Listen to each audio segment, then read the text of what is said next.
This event is presented by Left Bank Books, the Left Bank Books Foundation, and PFLAG of Greater St. Louis. American Teenager is a vivid and moving portrait of 8 trans and non-binary teenagers across the country, following their daily triumphs, struggles, and all that encompasses growing up trans in America today. Tonight's event is possible because of your support. When you support Left Bank Books, your money goes directly into the local economy. It helps keep our bookstore open. It also helps keep your streets paved, your libraries funded, your parks free, and so many other things that make St. Louis a beautiful place to live.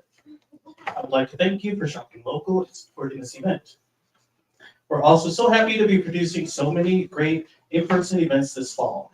We will be hosting comedian Joe Firestone this Wednesday at Schlafly Library to celebrate her hilarious debut murder mystery, Murder on Sex Island.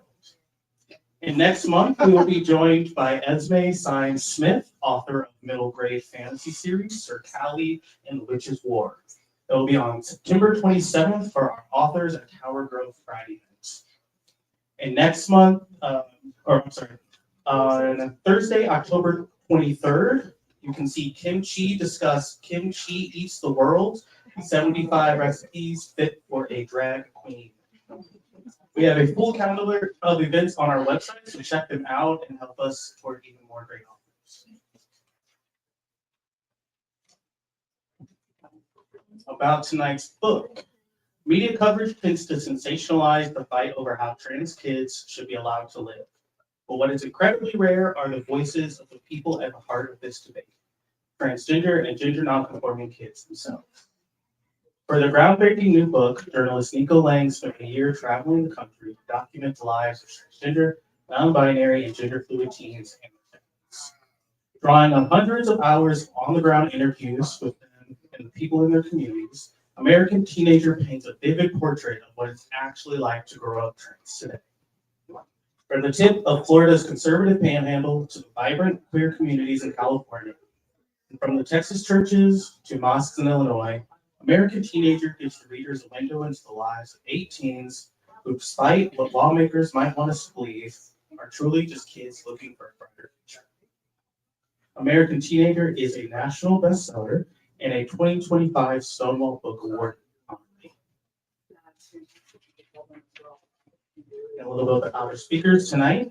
Nico Lang is a non-binary award-winning journalist with over a decade of experience covering the transgender community's fight for equality.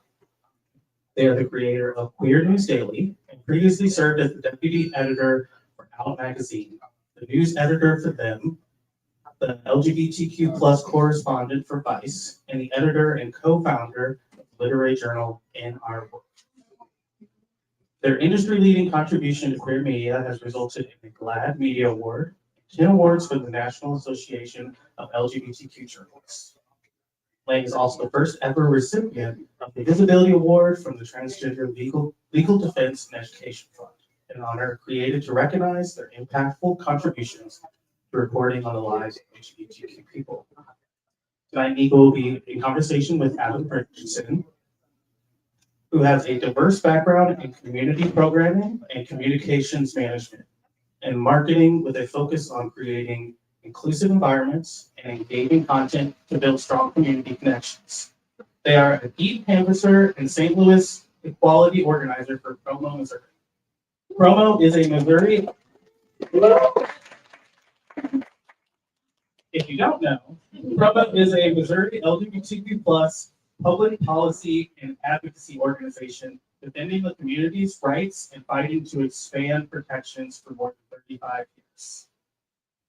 Following the talk, Nico will be personalizing and signing copies of the book, and we'll have personalized and signed copies in the store, and you can pick them up in store after the event or have them shipped anywhere in the country. All right, please help me in giving a warm welcome to Nico.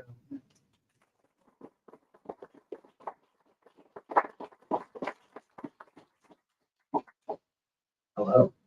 Hey, how are you? I'm all right. We have this fan accompanying us, so I'm so thrilled for that. I know, it just kind of weird. Yeah. The voice of God. Isn't it weird that God sounds like a fan? Actually, no. Yeah. You're like that tracks. That tracks. So I think we're going to start out with a reading. And normally I let the audience pick the chapter, but this time, since I sort of got a request, I'm going to read Autumn's favorite part. Okay, so.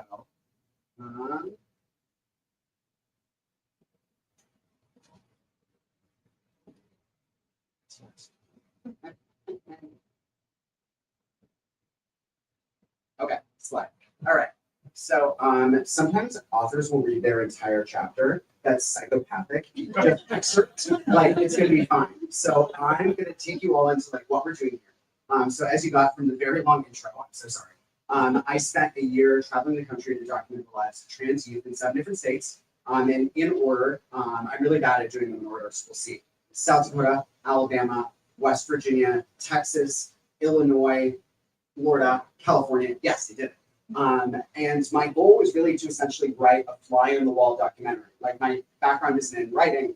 I would just film films to make documentaries. But turns out documentaries take forever to make. They will bankrupt you and ruin your life. Oh, and then no one's going to see them. So I was like, if I were to just write a book, there's a lot lower overhead. So with this book, I wanted to give readers essentially the experience of spending time with each of these families, that you get to spend 2.5 weeks in space with them doing whatever they do. Like if they were eating dinner, I would be eating dinner with them. If they were going to the homecoming game, I would be going to the homecoming game with them. If they were to jump out of an airplane, I would be jumping out of an airplane with them. And I'm really glad we didn't, because I did do that once. It's horrible. If anyone ever invites you to skydive, don't do it. If you take anything away from this thing, do not jump out of an airplane. It is bad. And in this case, in Chicago, I got the chance to spend 2.5 weeks with an observant Muslim family. That was really great for me because actually my minor in college was Islamic world studies, and I finally got to use my degree. Take that, $150,000 not down the drain. And I loved getting to tell this story because the Clint's family was so like radically affirming and accepting, and I just felt like I'd never. It's not that I hadn't ever seen a story like that before. I know that there are stories like that out there. They're just not represented enough. I think we have this really monolithic idea of Muslims and what Muslims are like in their relationships to the LGBT+ community. But I know in my life, so many affirming Muslims and affirming Muslims with kids, that it just was such a joy for me to get to rewrite those narratives and like question like what kind of families we think can be inclusive. So I loved writing the story, and I really identified a lot with Maha, the mom. I'm sure we'll talk more about that. But for now, I'm just going to read the darn thing, So, okay. This is one of my favorite parts of the whole book, actually. So I'm really glad you liked it. Following her divorce, Maha would learn that she wasn't the only person who worried that her life didn't measure up to the immovable standards of everlasting judgment. After Clint came out to her as transgender, she joined the online support group Desi Rainbow, which hosts workshops and discussions for LGBTQI+ foundations and their families. Some parents in those meetings said they felt as if they were breaking under the weight of an assignment for which they were unprepared, desperately wanting to affirm and support their children, but not knowing the right thing to do or what to say to relatives and friends. In a recent meeting, a seemingly put together couple with a transgender 9-year-old broke down in tears as they confessed how horribly alone they felt. They were profoundly terrified of what they believe the world has in store for a child who never asked for the untold burdens they will be forced to bear. They cry on each other's shoulders, they told the group. The rug's been pulled out from under us. We don't know if it's going to get worse, and we're just scared of something bad happening. In front of our child, we may look like we have it together, but inside, it's tearing us to pieces. 3 years after her initial meeting, Maha is now a facilitator with Desi Rainbow, and she's become such a fixture of the organization that many of the young people refer to her as auntie, a term of respect for one's elders that is typically used in an affectionate, even playful way in Pakistani culture. The first time she led a discussion, she said the kids were shocked to see a parent present. Too many have been conditioned to expect heartbreak from the adults in their lives. Most of the ones that come to the LGBTQI+ group are the ones that don't have that support from their families, Maha says. It gets very emotional. There's a lot of tears. I do my best to motivate them, to love them, to tell them how amazing they are. Desi Rainbow holds a virtual Eid celebration every year for those without family to share it with. Although they usually draw low attendance due to the near impossibility of scheduling a single time that works for a regionally disparate bunch. For the few who do partake in this year's reflection, Maha plans to present a tutorial in creating your own Eid decorations. thereby hoping to show others that they can make the holiday what they want it, that every Muslim, that they can be Muslim on their own terms. Like, who wrote this? Jeez. Not every Muslim shares Maha's singular grief over Eid, and members of the group could have an entirely positive relationship with the holiday, just as many of the 1.9 billion faithful around the world do. But for those who may be mourning their own private sorrows or do not have the privilege of celebrating with their families of origin, having that space is critical. My God, this cat. Whose cat is this? Is this the store cat? Oh. I was like, who brought their cat? Although Maha still has her own personal struggles with Eid, they do not stem from an internal conflict of its identity, as she has embraced him as her son since the moment that she opened that climactic baby shower card. She keeps the card on a desk in her study, and inside its front cover, Clint's handwriting reads, "I hope you're, Miss Self, okay with this, because I know you always wanted a girl, but that's just not who I am." The implication took her aback, she says, because any residual attachment to having a daughter is immaterial. What mattered most was that her child was happy and healthy, especially after a difficult pregnancy that resulted in her hospitalization. Being pregnant with Clint was completely different from how it had been with her other boys. She could barely eat without vomiting her food back up, and she would dream at night of sleepwalking around her home, only to find herself in the kitchen when she awoke. I was always in a different plane, a different level between Earth and something else, she says. Fortunately, Clint was born in fine physical condition, weighing in at a typical 7 pounds, and when Maha held him in her arms, the first thing she told him was, "Salam alaikum, I love you. You're here to make the earth a better place." She wanted for her child what every parent wants, to see him happy and thriving, reaching for his goals and aspirations without letting fear hold him back, and making the most of a life that is simultaneously very long and much too short. Maha says she learned a lot about raising children from her relationship with her own parents, which she functionally ended 3 years ago. She did so by letter, the gravity of which makes her gently quiver as she reads it aloud to me. She hasn't perused these words in years, and she's suddenly reliving those old betrayals all over again. Among them, her parents' rejection of her soon-to-be fiance, Keith, whom she met on the dating website Match.com shortly after her divorce. Keith was raised Jewish, but converted to Christianity as an adult after being baptized in a pond, and her parents outright refused to meet this Jesus worshiper who was dating their daughter. "We're all hurt," she reads, gripping the 4 pieces of paper tightly in her fingertips as if the loops of cursive might fly away. "I'm hurt. We're all hurt. I'm very tired. I've had to force my boundaries with you all because the truth is, you don't get to tell me whom I can love, how to raise my kids, where I can go, and what my beliefs are on a personal level."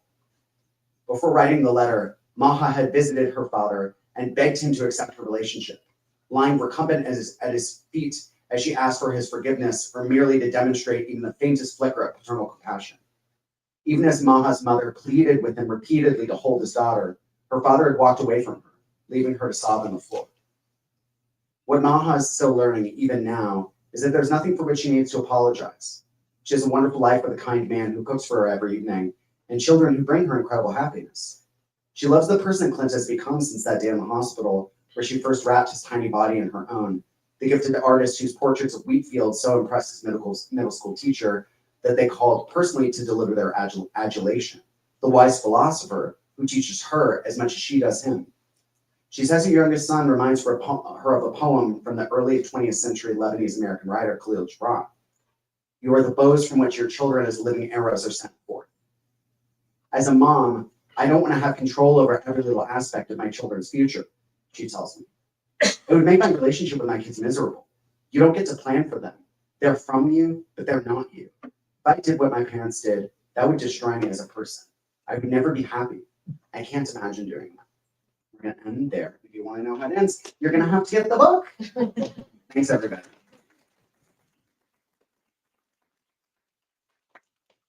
I want to say the time that it took me to read the book was me the whole time.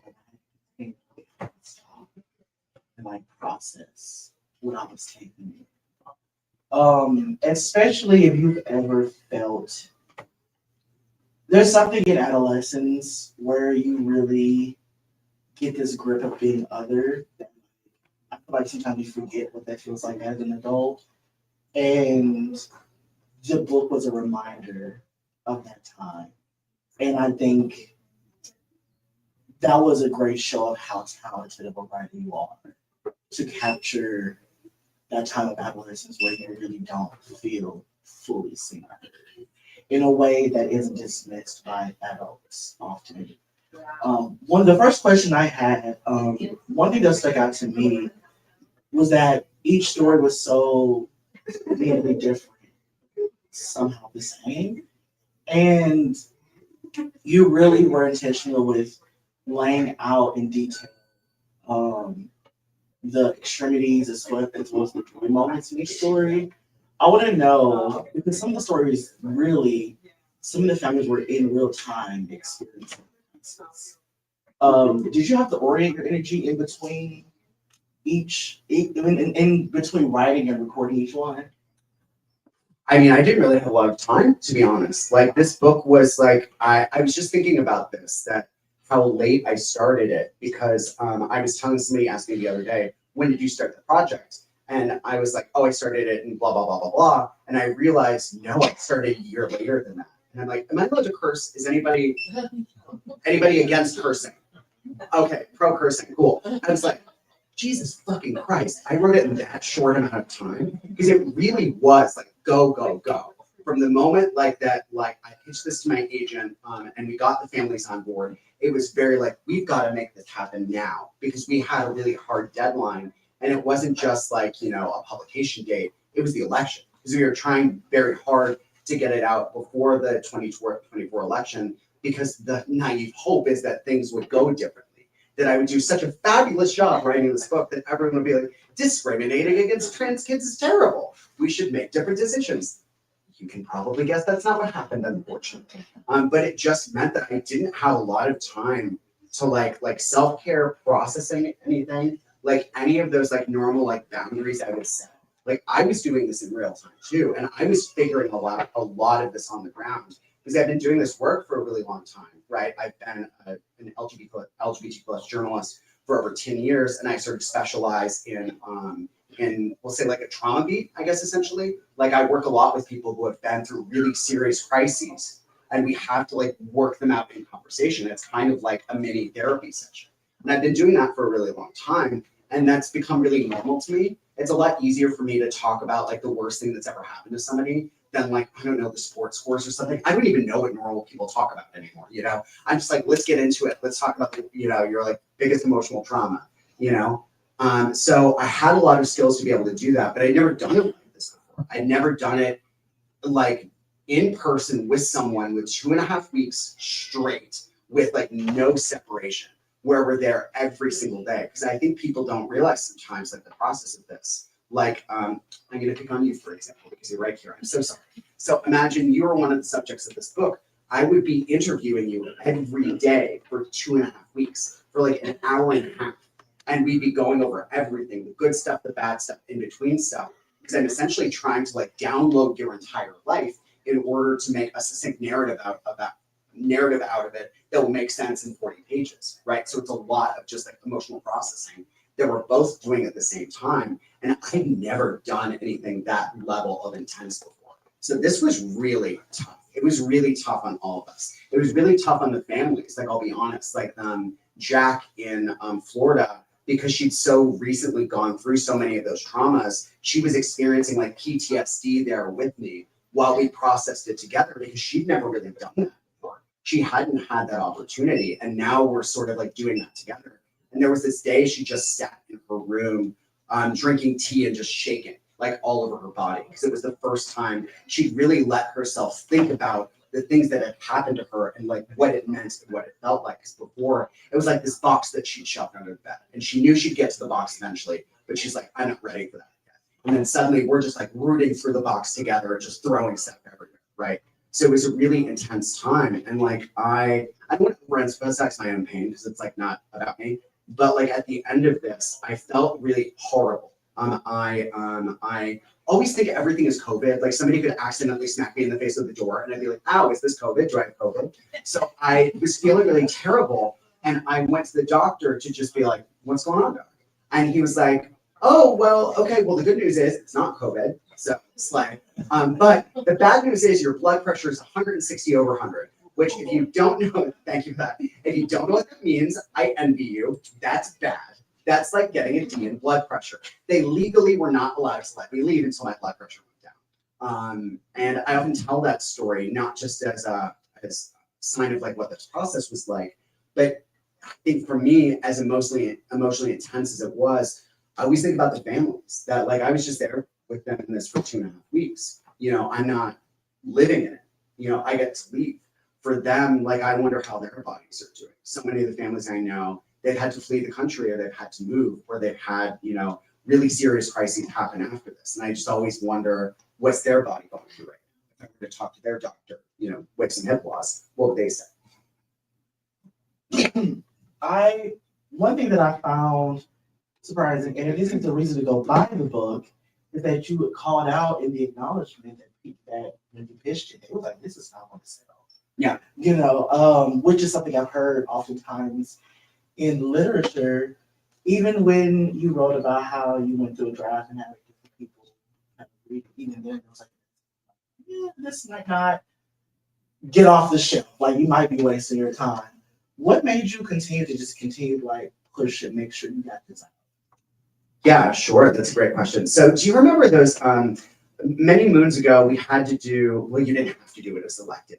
There was that trend on Facebook where you would have to do your like 3 fictional characters. You know, like if you were to add up these 3 fictional characters like Daria and Lorelai Gilmore, they would equal your personality.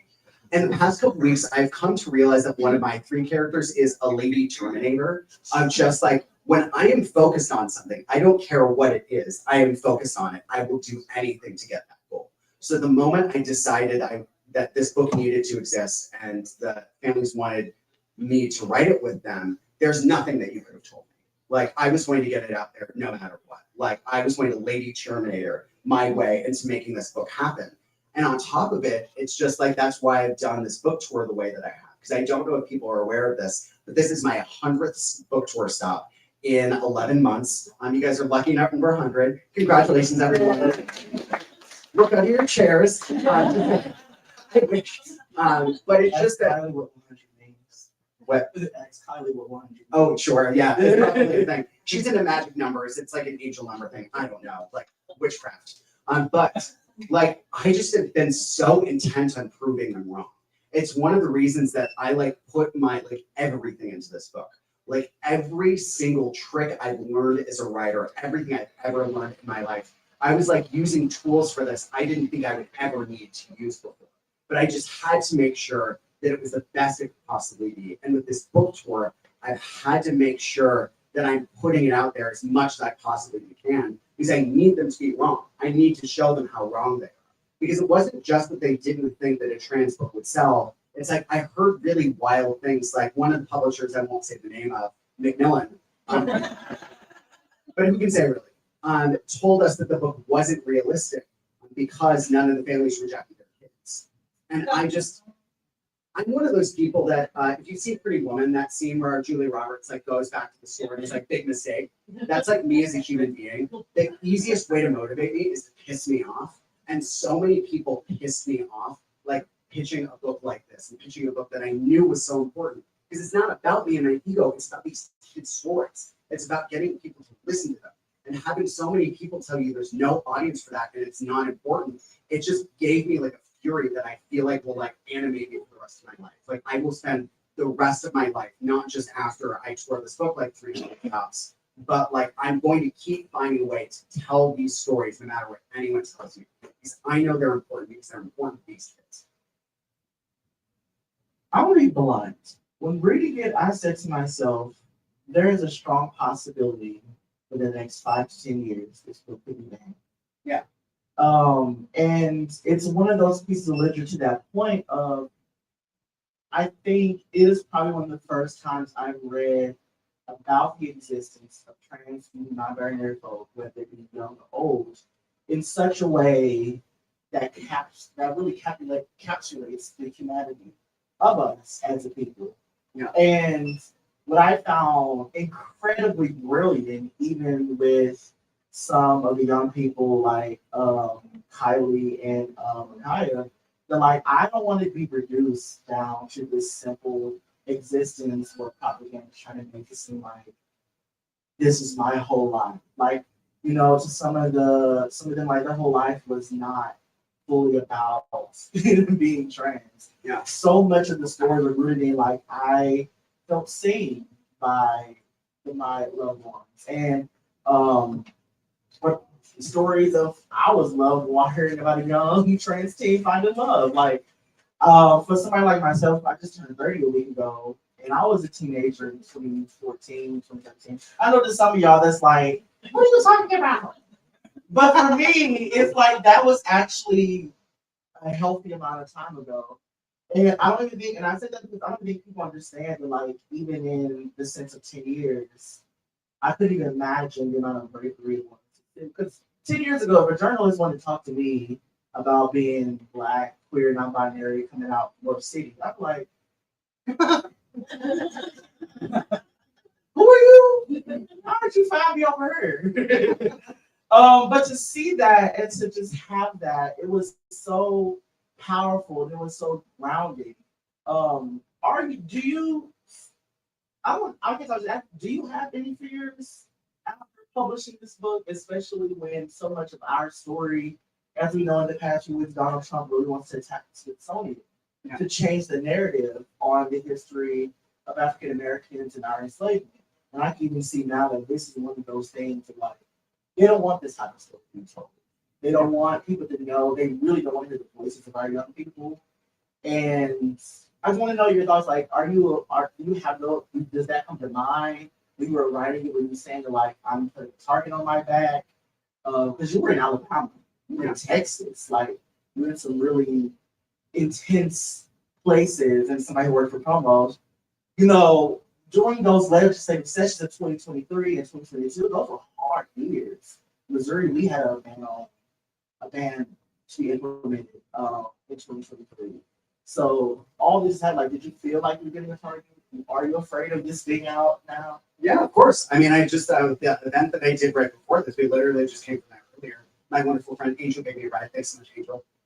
But I went to Rush Limbaugh's hometown in Cape Girardeau, right? And the organizers there were really worried about putting an event on because they just don't really like. They have a local PFLAG chapter, and they're really fabulous people. I love spending time with them. But they're just always really concerned about organizing because it's like they're worried about putting a target on their own backs. So they've just never done something like this before. Now, I've never done anything quite like this before, but I just feel like I have to. Like I have no choice but to put myself out there because it's like these kids, like they're the ones who are really like fighting and being brave right now, right? And I often tell people that when they express to me that they're really scared too, they're scared about about putting themselves out there too much, or just the way that like the Trump administration is really going after people right now and really like making an example out of folks, right? I always have to say to them that I know for me, I've got to be as brave as these kids are, right? That if all these families that I know are fleeing the country to be safe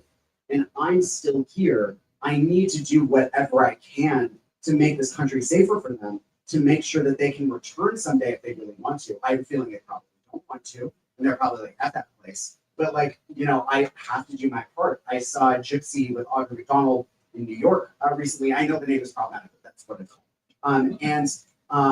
I was really taken by a line in the play where she says, what am I going to do? Sit at home? And I just feel like for myself, like I can't just sit at home while this is happening to them, while this is happening to people that I love. Like I've got to get out here and do something, even if it's scary. And I don't know, I don't know what's going to happen. Early in the process of promoting this book, some brilliant person from my publisher was like, I have a great idea. Let's send a copy to J.K. Rowling. And I was like, no, not in a million years. And she was like, but all press is good press. And I'm like, I don't want that woman to ever know who I am. She does not forget. And it's like J.K. Rowling could suddenly learn who I am and decide to just ruin my life. And it could happen any day. But I've got to take that risk. I've got to do it because it's just like more people need to step up for these kids. More people need to take that risk. It can't be just these kids who are like shouldering all of this themselves. We've got to do it with them. We've got to show them that like we're willing to like, if we're going to ride the bus, we're going to ride it all the way. So that's what I'm going to do no matter where it goes.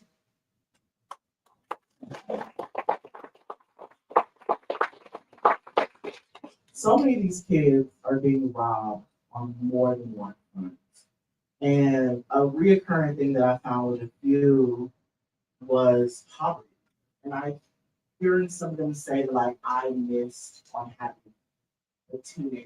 being a teenager. And I think oftentimes in the conversation of queer youth, especially when I have conversations on doors, especially when I train people to go knock doors and have questions, young people kind of pop up quite often in those conversations. And I think I don't think I was able, even now, in all the work that I've done, I don't think I've always been able to find the correct language to say that they just need a childhood in a way that fits them and makes them happy. Like, so one story after the next, like, they did not really kind of lean into who they were until they got the care that they needed, which is so incredibly essential for young people. Like, and having that be circled around kind of like the quality of life. So no, thank you definitely for that. One with that, one thing I was looking at in towards the beginning with it seemed like Wyatt and my brain is very erased now. It's Sunday. What was the choice of ordering who you were to put in the book? Because I found Wyatt and Ryden's stories so interesting to be next to each other. So where there's like a strategy and like putting them in a certain order or what? Nope. Yeah. I think when I have a really good answer. No, and I want to be like, oh my God, it was so intentional. And I just like pull out my like 5D chessboard. But it was really just about scheduling. That a lot of these families had a lot going on. And I was like really working around. They're like, well, we got this trip planned then, and we can't do this because this like family member has a birthday. And I was just really working around their lives. So Wyatt was first because I knew his family the best. Because I've known his family for quite a while because his mom, Susan, is sort of like one of the people that you talk to if you're doing reporting in South Dakota about trans kids, because she has statewide support group for trans kids, right? And I just thought she was one of the loveliest people I'd ever met. And I met Wyatt once when I was on a cross-country road trip in 2021, 2022, something like that, where I was just going to states that had introduced anti-trans legislation and talking to people on the ground about how it impacted their lives. And I just loved Wyatt so much. He was like 13 at the time, but he was so wise and thoughtful in a way I just thought was kind of like spooky. I was just like, are you sure you're not 45? And he was just the way these kids respond to his questions, I'm like, I didn't know half this vocabulary until I was like 25. I know. It's wild. These kids are just so cool. And we just really bonded. And I knew that if I ever had the opportunity to do, a project that was kind of like this, something where I really got to showcase Wyatt as a human being, I wanted to do it. Because he'd done media interviews before, and I'd read some of them, right, where he talks about, the importance of gender affirming care, what it, meant in his life to be affirmed by his parents. But just like, even in those couple minutes, I was like, okay, this kid, this like little like poet philosopher kid, I feel like I haven't seen that kid represented at all. I was like, there's so much more here. There's just so much more you. Like, there's just such a depth there that I felt like I wanted like a piece of work that would really encapsulate that. And I never thought about this before, but I think that was the first seed of this book, of realizing that so much of the reporting on trans kids, even the good reporting, we just don't really get that much time with people. I don't get the opportunity to really encapsulate the totality of someone's humanity if it's just like a 1,200 word story I've got to get in 3 days. I just don't have the space or the room for that. And I just thought it would make such a difference if people got to spend time with a kid like Wyatt, to just hear from him, hear his thoughts, his hopes, his dreams, like what a wonderful person he is, that all this fear that people have about trans kids, you would just go, oh, this is just so profoundly normal. All this stuff I thought was scary isn't scary at all. And also working with Wyatt's family was really helpful because I didn't want to, I'm trying to figure out the best way to say this. I didn't want to decide for the families what the book would be. I didn't want to show up and be like, okay, this is how I'm going to write about you. This is what the book is, and you get no say in it. I spent those like first 3 weeks with Wyatt's family, really talking out with them.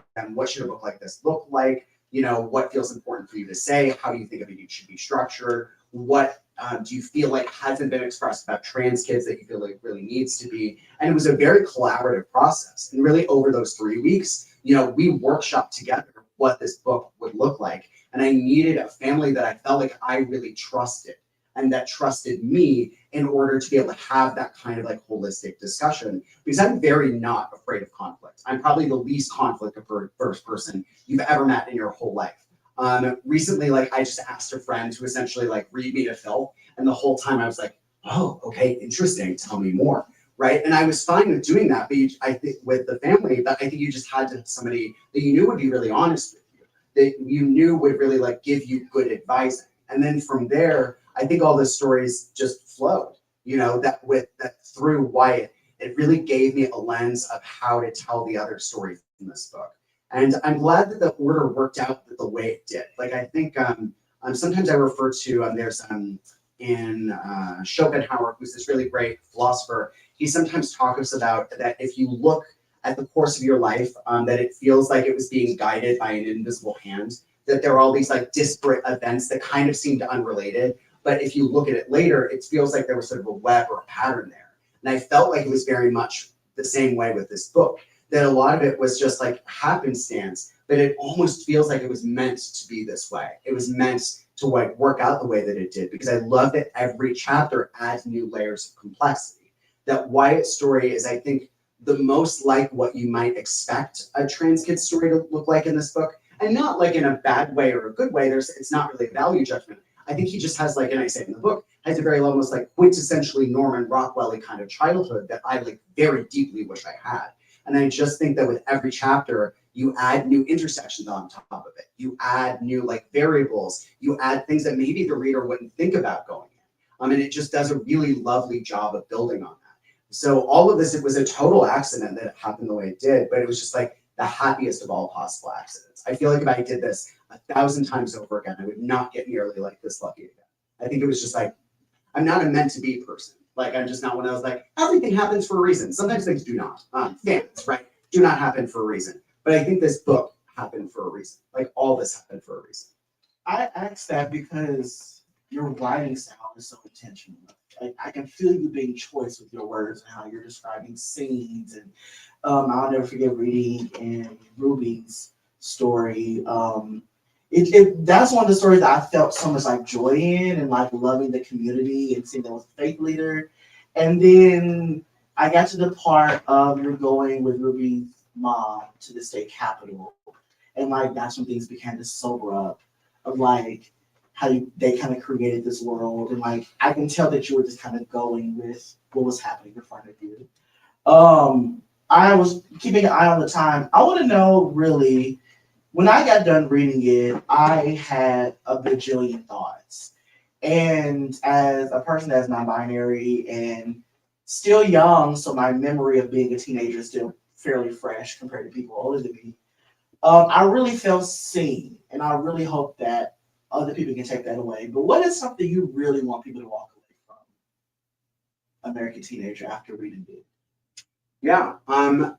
So a lot of things, but I think the central thing, something that I think maybe people wouldn't be able to surmise themselves, because I think a lot of what I want you to take away from the book would be really obvious just by reading it. Mm-hmm. So something that I think I've been thinking a lot about since the book came out is that many of us in the audience are old enough to remember the marriage equality movement in the sort of like mid-aughts, right? Like circa like 2007, 2008 is where things really started to ramp up, you know, after the same-sex marriages happened in San Francisco that were then, you know, nullified.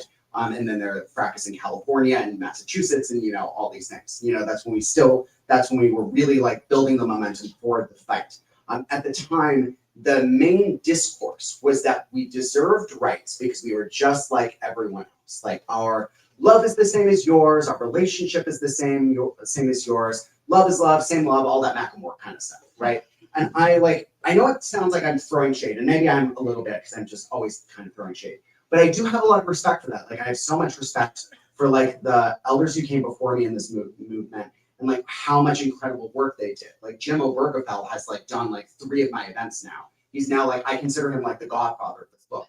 Like I'm deeply, deeply grateful. But I think that that conversation maybe missed something a little bit in that while writing this book and while working on this book with these kids, I realized that that's never what I've been fighting for. And I don't think that these kids have been fighting for this either. Like I don't deserve rights because I'm the same as someone else. I deserve rights because I'm me, and me is deserving of rights. And it's the same as these kids. That of course I want people to read this book and identify with these kids. Like I want them to have empathy. I want you to see their lives and see their worlds and go, oh, this isn't that different from me or my kids or my friends' kids, or it just reminds me of, this person that I know or that person I know. Or if you're, a child yourself, like if you're a trans kid, you go, oh, this is like me, or this is like my friends. I hope that that's the case, but maybe it's not actually. Maybe you read this book and all this feels really foreign and alien to you, and you leave with so many more questions than you came in, and it doesn't answer a darn thing. Then I hope you still want what's best for these kids anyway. Like I hope that we don't use like empathy and recognition as the only lens for giving people rights. Like people should have rights because they're inalienable. We shouldn't have rights because we're the same as each other. We should have rights because we're different from each other. And that's what the foundation of this country is supposed to be. And we've never actually been good at that. We have this idea that maybe on that front things used to be better, but like, honey, I hate to break it to you all, but we used to own people in this country. So we've never really been good at that sort of thing, right? Yeah, like, yeah, but it's, yeah, like, Sorry, I'm dark humor. no. I love that. But it's like, I hope we get to that point. I hope we get to that point with being more comfortable with difference, because we've never really been good at that. So I want you to look at these kids as being the same as you. But if you still think that they're different from you, that's beautiful. Difference is beautiful. And I don't think that we embrace that enough. And I just want to hear that more in our messaging, that it's okay to be different from each other. That's what makes these kids so special. It's something I really emphasized actually in the prose, because all of the publishers really wanted me to like kind of paint a broad brush over these kids and like flatten them to present like one unit trans kid. Like if you saw The Substance, I sometimes started to view like what publishers wanted as being one giant trans kid fused together, like, like roaming down the streets like some monster. And it's just like, that's not how people are. That's not how anyone in the world is. Like if you rounded up all 6 billion cis people in the world, I don't think they would have necessarily a ton in common with each other. They might have some things in common with each other, but there's that saying that the one thing we have in common with each other is that we're all different. And I wanted that to really shine through in this book, that we could really appreciate the difference of these kids, how beautifully different from all they are from each other, and fall in love with that. Really fall in love with these kids and their families and their stories, because then, when 2028 rolls around, I hope that we finally start making better decisions, that we think about them in the voting booth, and we decide finally that we can't let them down. Like that's what I hope more than anything, that we decide that we cannot let these kids down again. Missouri, I'm gonna need y'all to do that next year. Yeah. As we know, our young people have been the bat and the tool that Republicans have used in this state, kind of take away agency to healthcare. So I need y'all to show up next year. If you want ways to do that, you come see me. I'll put you to work. I want to say also thank you for being brave enough to write this, because I felt the ebbs and flows. And I think something that you said is really, really important. I was at the Equality Federation conference about a month ago. And conversation I've heard the past maybe 2 or 3 years has been moving away from especially in queer spaces and specifically Black spaces, it's not a conversation of I deserve the same as you. It's I deserve a fair chance at a fair quality of life, and these are the things that require for me to have. Yeah. And that will look differently. And I think with each story that look differently per child. And until we are addressing it, unless we're approaching it from that space, then we're going to do them a disservice. So please show up next year. I need y'all in 2026 to make sure this new amendment 3 does not pass, so we can make sure that our young people have a fair chance of all the life. It is 4:50. I know you want to open to the audience. Yes, I do want to say one thing though. I think what you just to put a cap on what you just said, it's the difference between everybody's goal for the golden rule, right? Treat other people the way you want to be treated. Have people heard about the platinum rule, which is treat other people the way they want to be treated. Yeah,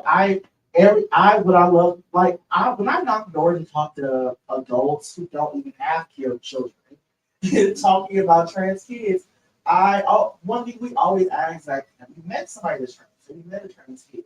And I always ask that because these kids know what they want. They know what the life they want to have. They have a good idea of the future they want to be on. And it's not your job to tell them what that is. It's not that job to even kind of shape what that is. It's allow them to give them the tools, the necessities you're teaching them, and allow them to kind of create that for themselves. Yeah. And I love seeing the parents, even some of the parents who do struggle in the book to kind of make that happen. I can still see the essence of them wanting to still make sure they have their chance of what their needs are. Yeah. Sorry, we can get to this. I enjoy this book. I'm gonna have to read it a second and third time to really eat it because Don't eat this book. Don't Pat LaBelle me. Y'all don't know. Go look it up. Just look up Pat LaBelle in paper and an interview. But yeah, I really hope people get that. So we can open to audience at this time. I don't want them.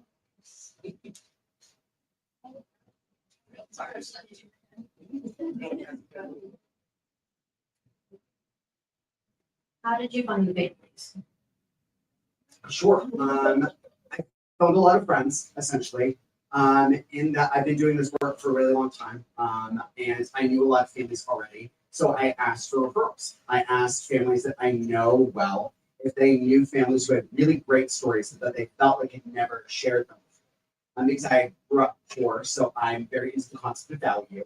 So I didn't want to give people stories that I felt like that I'd already told or that I recorded before, because they can be like, girl, we've already read this from you. You know what I mean? So I felt like I just needed like new families that not only like stories that I hadn't told before, but that we just hadn't heard before in general. Because I know that like my friend Amber Brickle in Texas is a really fabulous advocate for trans youth and is a really good advocate for herself in the community. She's so media savvy and she's so good at getting herself out there.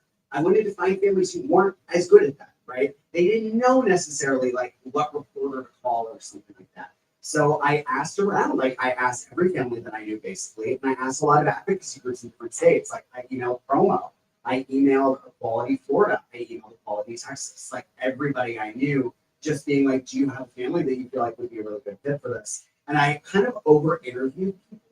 Like I talked to I think about 60 different families to just good sense of like different geographies and hitting just different like racial, ethnic backgrounds, like religious backgrounds, economic backgrounds. I was trying to be incredibly mindful about making sure a lot of different kinds of stories were represented because I think that diversity and inclusion is important. And I also just felt, well, and there were a couple other things there. One is that I felt like if you were reading the same story over and over again 7 times, that would get really boring. And I just knew that I had a hunger for like certain kinds of stories in this book, like getting to represent Micah's story, you know, a Black biracial story in rural Appalachia. That felt really meaningful to me, and I'm not a Black biracial person in rural Appalachia, you know. So I just imagine if that touched your experience really closely, that would feel even more meaningful to you. And I just wanted to give that. I just wanted to give people the opportunity to feel seen. So it was really just like honestly, like it took a village to raise this book very much. Like I am so in debt to so many people for helping me make this happen. It really wouldn't have happened without like literally hundreds, if not thousands of people helping me will this into existence. I'm very terribly grateful. Oh, you just popped up. I have read most of the book, and I have a non-binary child, and I just wanted to thank you because I feel like this is such an accessible book that I can give it to people to say, please read this. Please, this helps give us a way in. And sometimes it's hard to do that with things that are less accessible, less storytelling and not written as well, to be honest. It's so well written. So thank you for that. My question is about poverty and just kind of the idea that do you see a difference in those families that were poorer in like that's my question. Yeah. What are the differences? Yeah, absolutely. And I'll say that one of the reasons that I wrote this book the way that I did is because I did media studies and documentary for my master's degree in college. And I remember reading the study at the time that hypothesized that one of the reasons that viewers of the Colbert Report and the Daily Show, I'm the Jon Stewart Show, that's not what it's called, were like better informed about the news is because they were laughing. And laughing makes you more receptive because you're not thinking about the fact that you're learning. And I'm not a very didactic explaining writer, and I feel like a lot of books on the subject are intended to sort of be like a 101, right? And the more that you're doing that and having things explained to you, I wonder sometimes if people shut down a bit. Like it's almost like you're being talked at. And I just wonder how receptive do people become? But I just thought people might be so receptive to learning if they were empathizing, but also laughing along with these families, because these kids are so funny and weird and idiosyncratic. And I put in an eighth of all of the weird things that they were doing. These kids made fun of me so much in this book. I have never felt less cool in my entire life than I was when I was writing this with them, because I was just constantly being ragged on. And I just thought that you could make a big difference and you could really get to people that way. And in terms of the actual question that you asked about poverty, I think so much of this book and how well kids are doing is about access to resources. And that looks like a lot of different things. Like geography is a really big determiner of access to resources. Do you live in a rural area? Do you live in a red state? Do you live in a blue state? How close do you live to a metropolitan center? But also, how much money do you have to spend on these kinds of resources? The families that were doing well often were better positioned that they had access to those safe spaces because either they lived in a blue state, they lived in an urban area, or they had money to access those things. And a lot of the kids that weren't doing as well were because their parents either geographically weren't positioned in the way that would help them access space, or they didn't have the money to go access those spaces. They were just really struggling in general. If you look at Micah, particularly in West Virginia, so many of Micah's struggles are to do with the fact that their family is really struggling economically, and kind of everything else branches out from there. It's not a footnote in why their family's having a hard time. It is the reason, and everything else is sort of an extension. And I think growing up, and somewhat similarly, in that I sometimes joke that I was out in high school and I wasn't really bullied very much because I joke that people would look at my house and they would feel bad for me because they would be like, well, this kid's got enough going on. Let's not bully this one. When we moved into it, it really should have been condemned. There's no way legally we should have been living in this place. The roof was caving in. There was a room that didn't have a floor. The only reason that my mom and I got our own separate bedrooms is because she built a wall with shitty plywood board between our rooms to divide the two. And I'll tell you, she was a grown woman, and that wall was not very thick. So, high school was very interesting for me. Amy Mann helped me get a lot of sleep during high school. So do I. I'm very much in debt to Amy Mann. But it's been That's clear. yeah. So, but I just had never read a story like that before. I had seen a lot of narrative storytelling centering queer stories from a lower economic lens or a poverty lens. So just getting to represent that in this book and how hard it can be to access resources resources for your gender affirming care, for your thriving as a queer person when you just can't access any resources at all. It just meant so much to me. And I'm really glad that I got to do it because I've heard from people before that they feel like they've never been seen in this way. And it's just, it's life-giving. And I think it is for these kids to just feel like those parts of themselves, those struggles, the economic struggles are seen too. Thank you. Any more questions? He's got my question is, I guess generally when you're interviewing people, not even just for this book, but you have a long history of doing this, how do you prioritize people's safety, especially at a time like this, when you're talking about them, you're talking about intimate parts of their lives, where they live, who they are. Is there specific precautions that you take both for yourself and for these people? Yeah, thank you. That's a great question. It's a really important one that I mentioned before that I did a pretty intensive pre-interview process of interviewing a lot of families. And, one of the things I really looked for is not just families that wanted to be a part of it and were like, okay with doing it, but families that weren't just a yes, but like a fuck yes, who were just like so into it. They were down. They would do this right now if they could. Like, come over to my house right now, bro. Let's get started. You know what I mean? I just thought it was so important that families feel just as emotionally invested in this work as I did, just because I didn't want them to feel bad about it later, to feel differently about it later. Or I didn't want them to get through halfway through the process and just decide it wasn't right for them because they'd sort of been on the fence the whole time.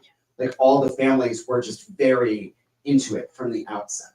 And I was really honest with them. I was honest with them about the risks. I was honest with them about what we were all potentially risking by being this book and what a vulnerable thing this would be. Because I wanted it to feel like a really informed process. I wanted their consent to be really informed. And I think I almost needed to talk out for myself too, of like what we're getting ourselves into. Like it's just important to have that conversation up front so we're not surprised. So if something horrible did happen, right? Like that it was something that we all talked about and we prepared for. And just in terms of the way I wrote the book, nothing went in without their consent. There was only one thing that ever got vetoed, and it wasn't actually because Wyatt's a really good writer, and I think he's a better writer than I am because he gave me a lot of line edit notes. And that's not what I was asking for. I was more asking for like a cursory fact check, not like I'm going to tell you how to write. And one of the chapters, I mentioned that there's this bumper sticker in a store that said "gay as hell," and he said he didn't want it in because he thought that was cheesy. And I was kind of offended. I was like, "Wyatt, I hate to tell you, you're cheesy sometimes," and he did not like that. And I almost trolled him by making that like subheading or that "gay as hell" the subheading. I did not do that because I didn't want him to hate me forever. But with the families, I would decide with them like, what was the story you want to tell? Like, what feels important for you to express in this book? I was never deciding unilaterally. I think, as I mentioned before, that would be the first couple of days of each family. What narrative is most important for you to express here? And then how can I help you tell that story? So it was always them decided. Every single detail was always them decided. If there was something that was going to be off the record, they would tell me. I would tell them, you can tell me something and I'm not going to include it. It just might feel good for you to talk about it. And that was totally fine with me. Whatever the story they're going with, that's what I'm going with. And we also did a lot, to mask their identities of like, not only not using their names if they didn't want that. I let people use their names if they really wanted to, right? Like if it felt important for them to like be expressed in this way, like to like put their name on it. Like for some families that felt really important because it almost felt like, no, I'm not going to hide. No one can force me into a closet. Nobody puts baby into a closet, But then other families just had really real safety concerns, and that's so real. So whatever felt like the best way for them to be included, I listened to that, and I always gave them that power. And I think that I erred on the side of that every family would use a pseudonym, and if they didn't want to use a pseudonym, that was their choice. But I love making pseudonyms for people. I think it's so much fun because it's like naming adult babies. It's great. I love it. And then we also did a lot to mask their locations. That like for Clint's family, I don't think we actually ever say where they live. I say that they live somewhere outside of Chicago. Well, honey, there are lots of places outside of Chicago. You know what I mean? So good luck if you try to narrow that one down. And yeah, just whatever felt okay with them was okay with me. Is really what it came down to. But even then, even with all of it, it's still a risk. There's like, you can be as safe as you want, right? You can take every single precaution, but you can never take every precaution, So there's always going to be a risk in doing that. And I think we're just like at this point, crossing our fingers and hoping for the best. Congratulations on the book. There's the book is kind of finite in a way. Yeah. It's coming back. Can you guys hear me okay? Oh, Yeah. So, what's next, on this path? Have you thought about what's next after the journey you've been on? And where to take it from here? Because, things are changing lightning quick, right? So, that's the first question. Second question is what's not in the book that you wish you would have added? Oh, I'm gonna answer that one first because that's really fun. Okay, so there wasn't really that much that got left on the cutting room floor, which I felt really grateful about. It felt like all of the really good material we got to use. There wasn't just a ton that I'm just still kicking myself if only we got to represent the other family who was like pretty much everything that I reported went in here. There were a lot of voices, I think. There were, for every single chapter, I was doing a comic amount of interviewing. I was interviewing everybody in that town. In South Dakota, I interviewed the guy who runs the local cafe in Sioux Falls to ask what it's like to run a local cafe in Sioux Falls. Because I just felt like I really wanted to understand the community. I wanted to understand what it was like to live there. Because some friends of mine love to shit talk The Glass Castle, which is this book that was written about West Virginia. And I guess people from West Virginia hate that book. They absolutely hate it. And I didn't want someone to read, this book from one of these states, like Florida or something, and go, oh, this is such a bad representation of where I live, and that this person, it just feels like they didn't get it at all. It's just factually inaccurate, right? So I just did a lot to interview everybody I could. And because of that, I got a lot of really fun details. And the most fun detail was in South Dakota, actually. We're gonna open this up and we'll do a little audience interactive for this. So when Kristi Noem, who's now unfortunately our Department of Homeland Security, I'm so sorry, ran for re-election in South Dakota for governor, her campaign headquarters was next to a certain building. And this building was a combination blank and blank, like a KFC and Taco Bell, but it was not KFC and Taco Bell. And they were not restaurants. What were they? Let me guess. Yeah. Guns and pharmacy, guns and drugs, Guns was one of them, yes. So combination gun store and blank. liquor. Liquor. I heard church and liquor. No, unfortunately, although those are great guesses. Taxidermy. Oh, that's so funny. No. Yeah. Honestly, you should start that business. That's a great business plan. But no, it was a combination pawn shop and gun store. And I just thought there was something so beautifully South Dakota about that. As somebody who grew up in the Midwest, I was like, yeah, that really gets it right there, doesn't it? But I didn't put it in because when Wyatt read the first draft of his chapter, he, as I mentioned, he had a lot of notes. And one of them that I did really take to heart, actually, is he felt like he was more of a secondary character in his own story because there was just a lot going on around him. I was reading a lot of John Steinbeck at the time, and I just been reading East of Eden, and John Steinbeck just does such a beautiful job of pulling in the narrative of the community and the land and the history of California and all of these other things, and it feels so beautifully woven together. And I was trying to fancy myself John Steinbeck, and I think I was just bringing in too much stuff that wasn't about Wyatt, and he just felt really disappointed because he was like, I thought this was supposed to be about me. And I was like, you know what, kid, you're right. This was supposed to be about you.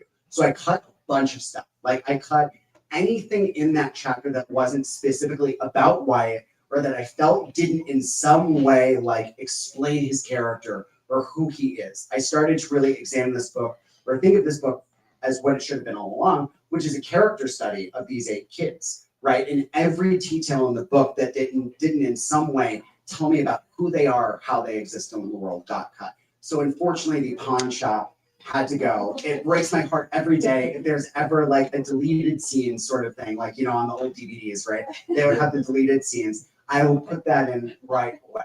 And then in terms of what's next for me, I'll be honest, a lot of sleeping, right? I'm doing this tour for as long as I can. I've been doing it for a year. I'm planning to keep it going for at least another year. I have things booked all the way through October 2026. Just because I don't know what else I would do with my time. I don't know what else I would be doing if I weren't fighting for these kids or trying to get this message out there.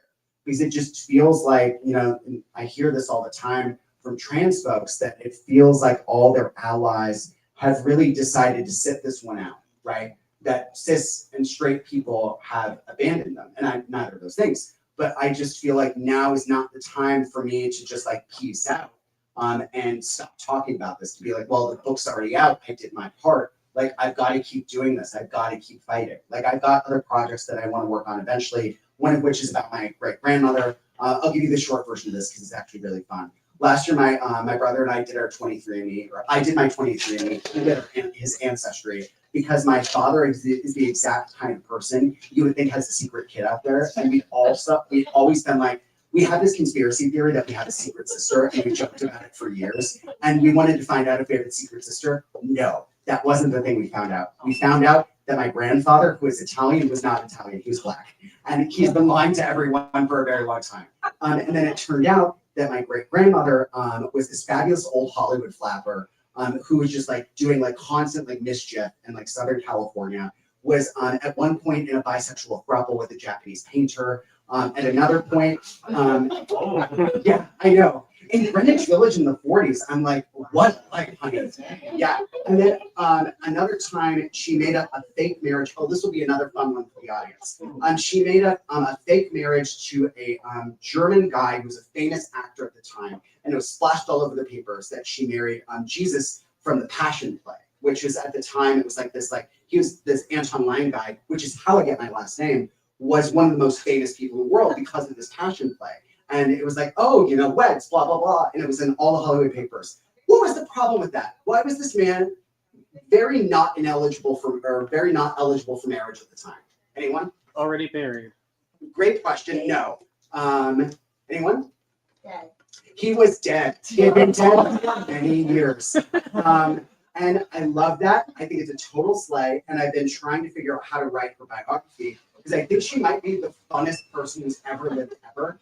But we just don't know that much about her in the historical record because she never got that famous. Like, it just doesn't go that far. So I'm like, how do you write a biography about this woman you don't know not much about? You lie.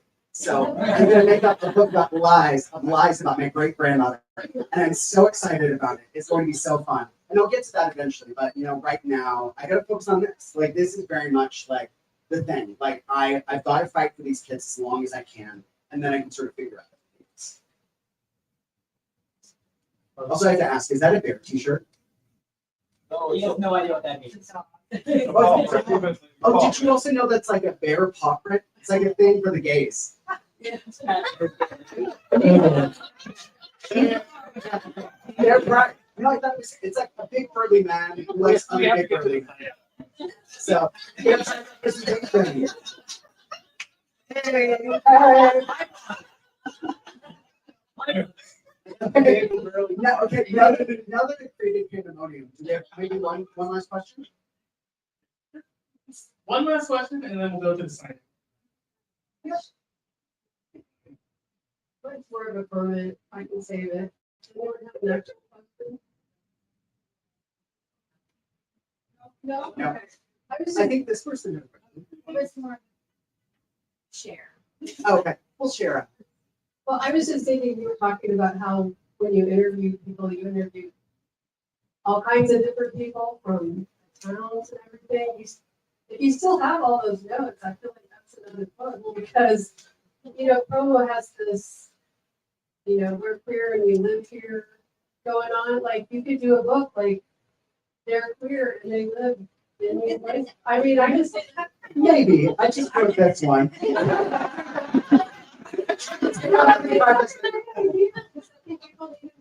Yeah, no, I am actually, so not to scoop myself too much, but I am, the next like queer, explicitly queer thing I'm working on is a storytelling project with queer authors. So it's just a matter of like, when I have the space to like do it. Because I just feel like, I had the experience of working with Sage in New York, which is a senior center for like queer elders. And there's so many just stories that are just disappearing all the time. People who have lived incredible lives and have so much just like wisdom to impart to all of us. And it just like really kills me sometimes that stuff just isn't being recorded. So I just want, with this project that I won't tell you more about the next, and it would be scooping or steal it, because you could steal it. Well, I got that on you then.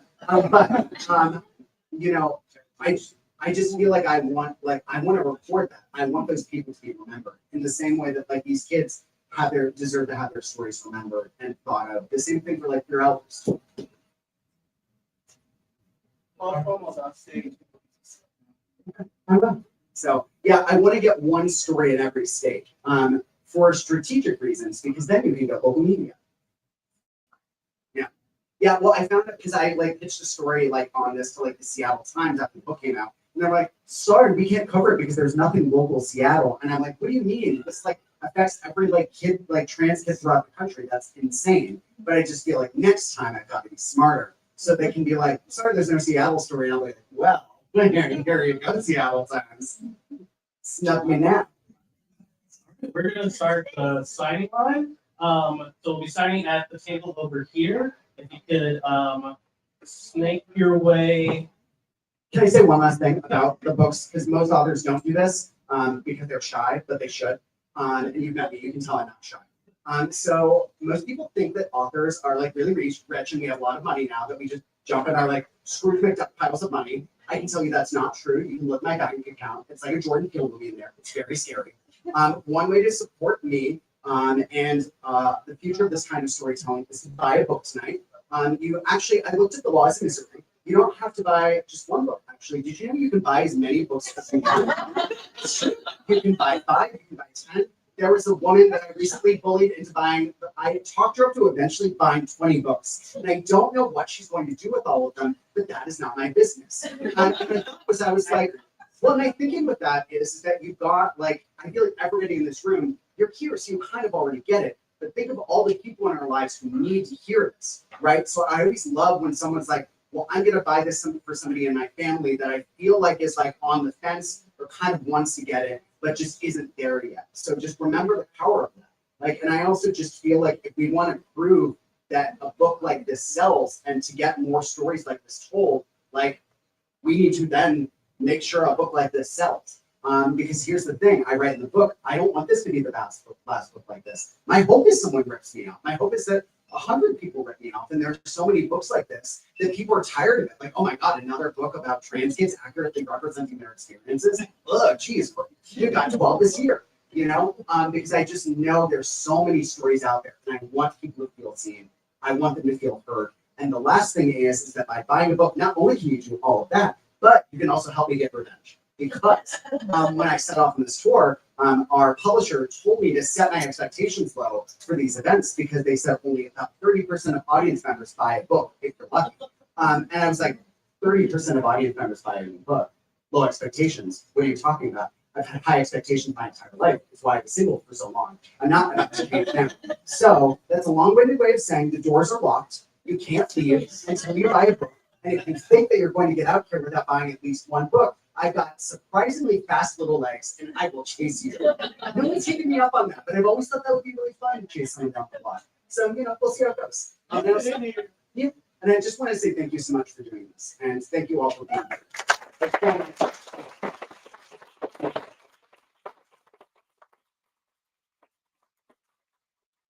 Okay, we can do it now. Applause, Nico, for real.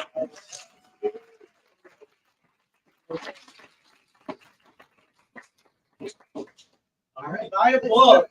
So we'll be signing at the table here. If you could snake around into this aisle so that we're not blocking the register or traffic people in this room. You can exit through the back there, and you can stop at the library's table. They have some resources.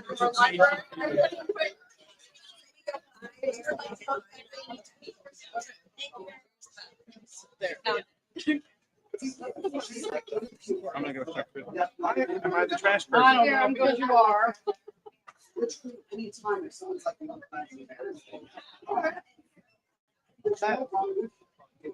are you gonna put the books up there? I'm there. Buy the guys up here. Right? so what was it? Just I'm not. Buy the book over there and then come get in line. Oh, well, there you go. Right. We buy it here. Buy it at the counter and then he'll sign it over here. Yes. that works. Thank you, everybody.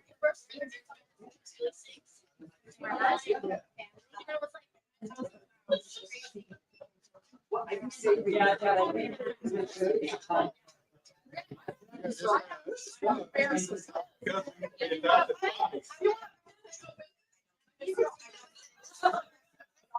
Charles Pride. Yeah.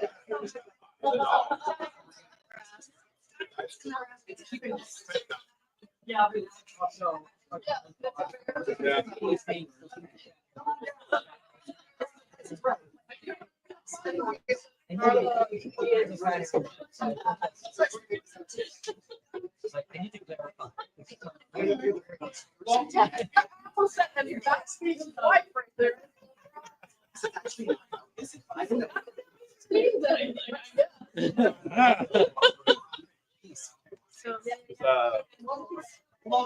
So they're, they're fair, type of.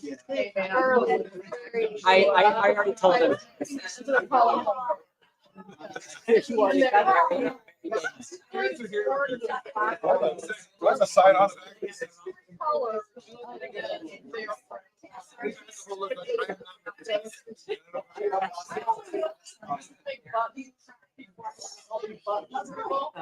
And one of the buttons.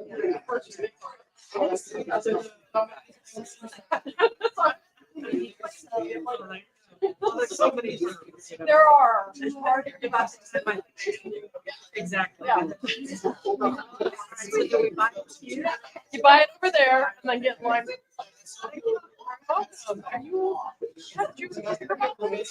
Actually, I'm from a church in St. Charles. And we have a group called Inclusivity Matters. We've presented many events, educational events. Nico contacted us and said, "Well, I'll for you guys to come. We're still not even sure how we knew about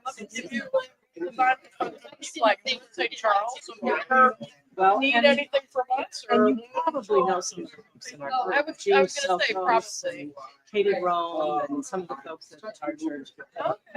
And we order a lot of, when we have an event, we always have a resources table that we give things away. So we. Well, if there's ever anything, and we keep track. The end of line is Now, you can just go and they can print it off, but we just discovered that the library has a LGBT. Oh, I didn't know that. I didn't either. So we try to keep on top of all of those things. Just ever, it's like you've got somebody who's needing that, you know, feel free to either use our website for that or reach out. I answer emails. I'm back. I'm in but I answer emails. So wherever you've got to be looking or needing resources, you can always. Well, I know we have a Try to lot keep of. track. I'm rather new to the. Okay. I'm still in. Well, so glad that you did it. Well, thank you.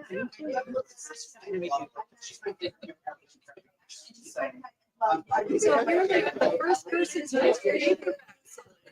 Oh, okay. Yeah. Yeah. They said they don't even know.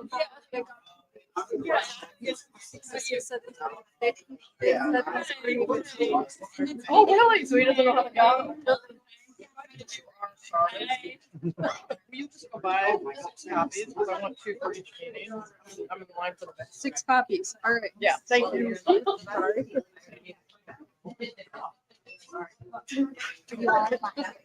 No, I'm in line for the bathroom. First things first.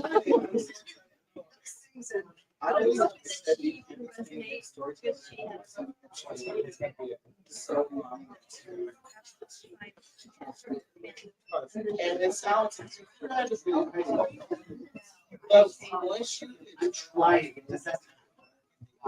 I get on board and all stuff.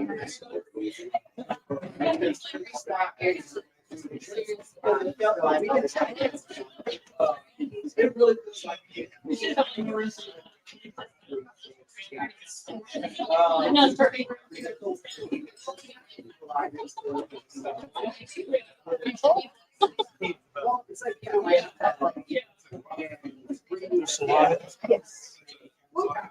it's like, yes. It's like, yeah, like, my points back in this.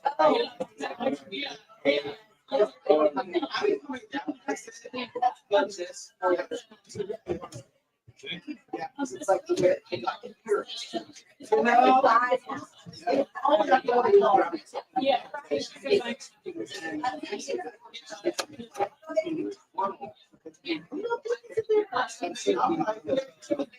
Yeah. Yeah,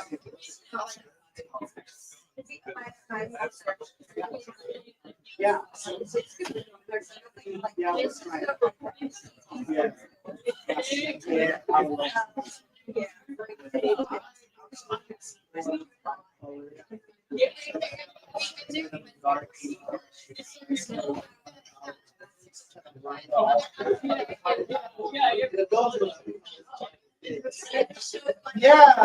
I'm trying to be right.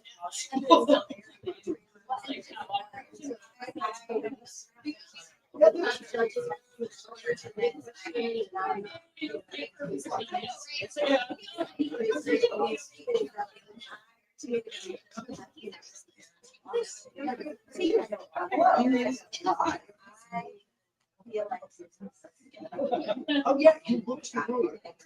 You get a bell. Oh, it's. Yeah, that was it. I'm like, you know, we were in a meeting, I think, 2 a.m. Oh, yeah. Yeah. Oh, yeah, you get to have that. Yeah. Yeah, I'm excited. Yeah. I feel like this is gonna be really good. I'm really sad that, Yeah. I just feel like it's always such a. Yeah, no, it's.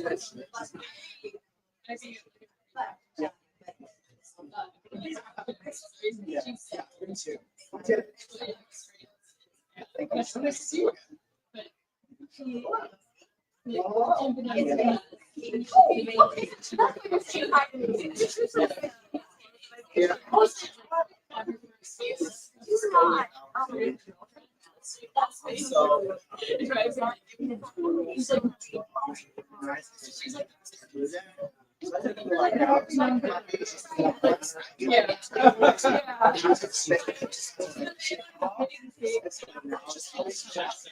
Yeah.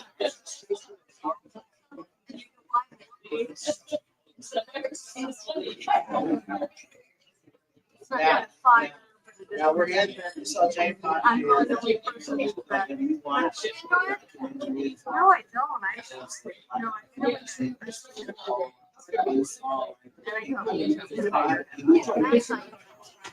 do amazing things and blow it up at the same time. Just don't ever feel like I'm bullshitting it. Totally assume. I'm just reiterating it. But I mean, just totally assume you're successful. No. Loves me. And I have absolutely no problem doing whatever you ask me. I will tell you it's just Because I think it really just depends on the and that's really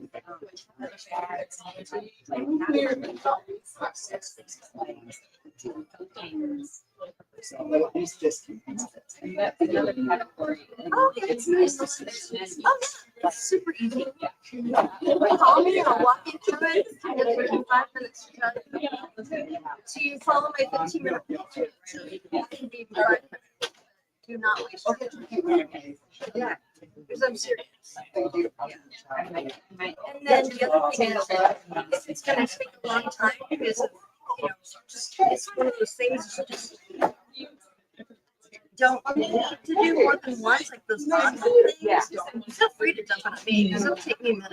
Okay. You know what I'm saying? Like, don't always feel like your time has to be spent on something. Right? Or sometimes I can figure out a quick way to do it. Right? Definitely, I don't type, right? But I do put it in Notepad, strip all the word guts or all the code that comes with Word, and then I'll throw it in and format it. And so that's how I save typing time. Yeah. You know, There is, there was the Paint brush yet. Copy the style designer, so that's kind of annoying. Like you're doing the text box. It's supposed to be something, yeah. So, do you see what happened to the website? You complained about it, right? You said it was wrong too, right? I just said that the header. Possibilities. April, May, June. Yeah, no, it was wrong. Like all outright wrong. Okay, so sometimes when you update plugins, they'll screw things up. So I never do. no, you don't, and I do it. And it doesn't matter really. It's every so often I just go in and edit it. So I don't know if that's what caused it, and then I just got out and didn't even know that, because you wouldn't know. It doesn't flash on the screen or anything like that. And somehow it reverted back to an older version or something, because the pages weren't right, the text on the pages, everything was just. Yeah, I just So the photo. we have the ability to restore it. So that's what I did. I restored it. So if you did anything in the last month, that's supposed to tell you. She did. Okay, did you do it? I did. I put one thing on the resource list. Okay. So, but I mean, so I did make the decision to wipe it out Yeah. because I could fix it, and it was like, and it even still gave me an error message, but I couldn't figure out what wrong or anything, so I just left it. And I haven't gone in since and updated the plugins again, but this time I pay close attention and verify and make sure they're not breaking things. Because another notice was when you went in to edit a page, Elementor wouldn't load. Like it took forever. So if it ever does that, sometimes I switch browsers because it's like something to do with Mozilla, and I'll switch to Chrome, and it comes up immediately, and then I ignore it. But if it's ever slow, if you ever do that, or you just say, hey, heads up, it was slow, you can give me, and I will check into it. So you don't have to check into it, but sometimes I just get around it. I just go to a different browser, and it's, because don't wait, in other words, right? And it could be a sign that there's a problem, there's some sort of conflict. So the website's still up, but behind the scenes, something's not working right, if that makes sense. Yeah. So that's what I think happened. Because Beth's like, who would have done that? I go, well, not Sheila, or no, nothing they would have done would have made this problem. So I'm like, you don't need to, there's no reason to research it, right? There's no way I could tell, and I haven't done anything in a long time, other than I probably updated some plugins. But I want to see some connection. Yeah. Yeah. Well, Emma's the Looking at a reason. new header photo. Or No, yeah. So I did come up with, you saw the one that I sent to Beth about, it's like a rainbow outline or silhouette of the city. Oh, you didn't? Oh, because Beth said that you commented on it. And she goes, did you publish it? And I'm like, No. I would never change. Oh, I The bad one, the ugly one. Yeah. Okay. So, yeah, I did, I like Photoshop, so I Photoshopped the skyline, but now I'm gonna go back, because I want to do one just and see if I can just get you or just like goofy, because it requires a lot of steps, but I wanted to see if I could do it. Sometimes, sometimes I just like that, yeah. Yeah, so I did it, but then it wasn't wide enough. Our header was so wide. But I only have like this much, and Beth's like, I just don't like white space. No, I think the Eads grilled. Yes. So, Isn't it ready to leave now? yeah, I'll go back and redo it. Now that I've done one, Oh, it'll be faster. Second, yeah, you're right. You said you want me to- so I was thinking about doing that, but it's quite so we'll talk about that. But so Emma was working, and it would not fit. And that's what she was saying. Saying, I don't understand. Showed me how to do it. And I'm going to update, but when I go to the website, being the good person she is, she verified it. Sometimes I'm easy. I got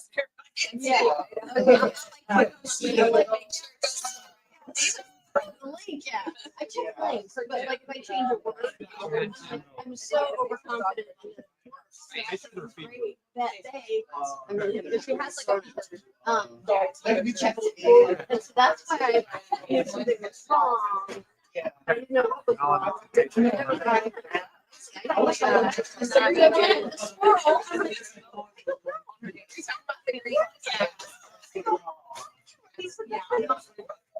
And me, what is it? I don't know where that file is.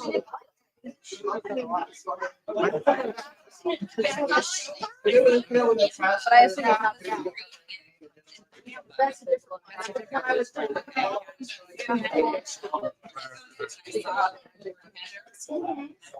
Yeah, that's pretty exciting. I was.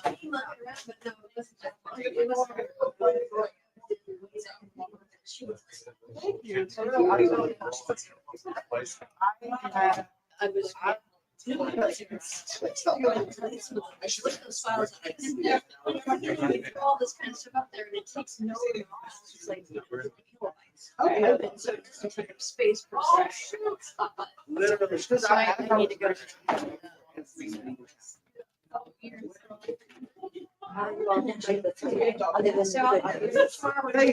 Yeah. I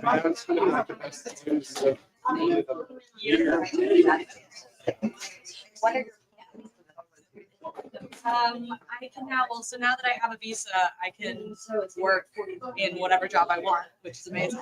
So ideally, I'm gonna apply for things that are more, products rather than big corporate jobs. So I actually yes, well, yeah, I think I'm gonna be kind of working part-time, see what, see what I can find.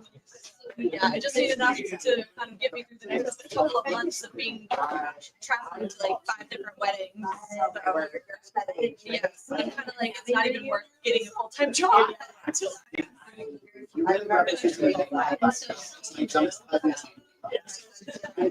Balancing out things. Yeah.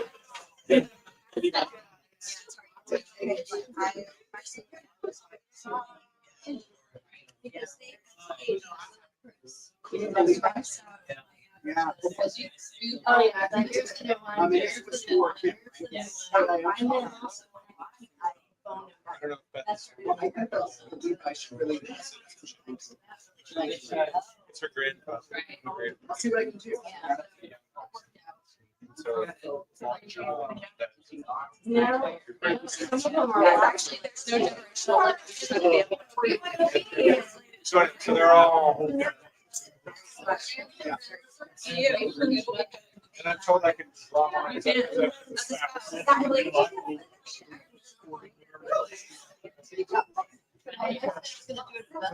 Really, and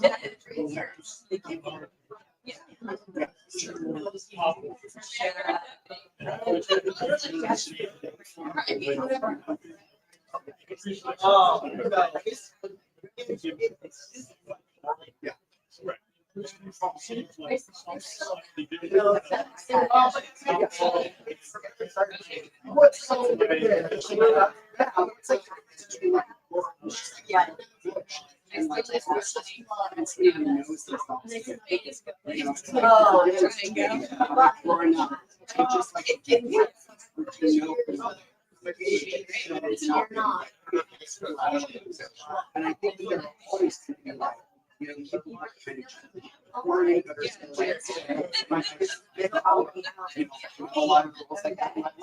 They're just like, you know, I think there are a lot of people, if they had been given the opportunity, might not have identified. Just didn't have the eyesight. For me, being non-binary, it's like, well, wasn't presented as an option for me. So it's like, I was going to The person who will never look at the for you. I always did. Well, So now I'm an adult and I have the correct amount of information. For my You know, yeah, I think that granddaughters, they sort of do. It's supposed to be a boy. That was what we were. We had kids, you know, we had children. And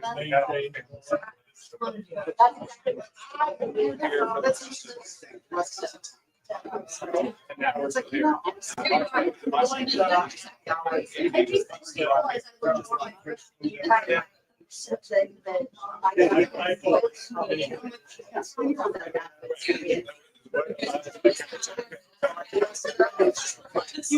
I was reminding my friend. Things.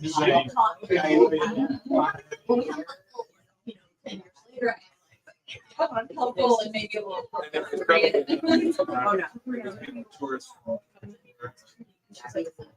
Yes. Yeah.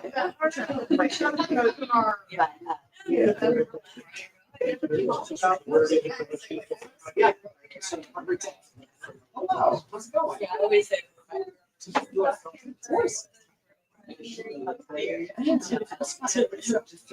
Well, we've been thinking about like, I like to have a little. And now I feel like, yeah. I used to, so I. I would be up there like, I've got. Beta blockers. Beta blockers and Prozac. It's like, it's magic.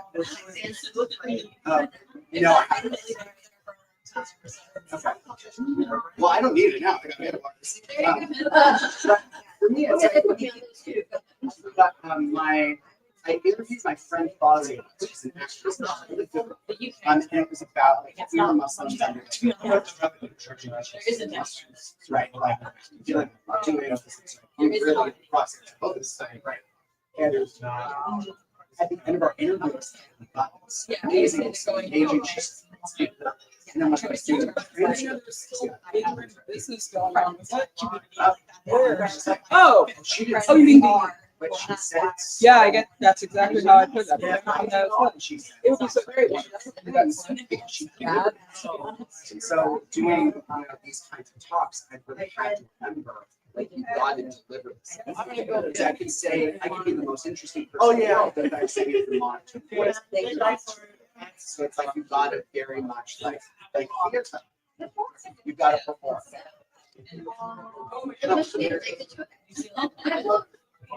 I love an audience. She started talking, I was like, you know how I Also, you got used to it. It's like they're sort of a year ago, I would like cry a little bit. It was just so scary. And now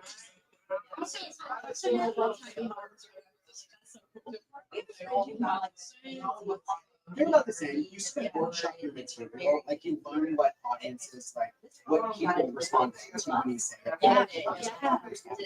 Like certain jokes you can make and like ways to sort of respond to certain questions. And it's just kind of like theater. Like, or like it's like stand-up. Yeah, one time there were children.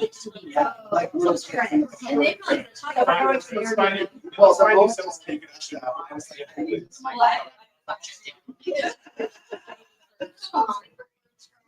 It's been good. They go, oh, so you take, you're sick, you know, you 8 years. As long as I'm not around. That's very fun. But no, people have been pretty cool. Because I don't know, I just want to see like good people. Like it's like. I'm gonna drop the F-bomb in front of grandma. And I'm like, oh, I mean, I don't actually, but grandma is pretty happy, you know?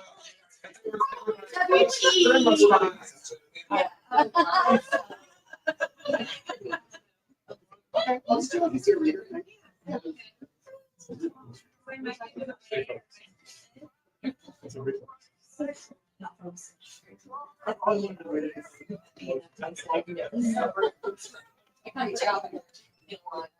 I know, I'm like, what's going on here? They're like, Cut off your child. I was just curious, but I'm joining, which I.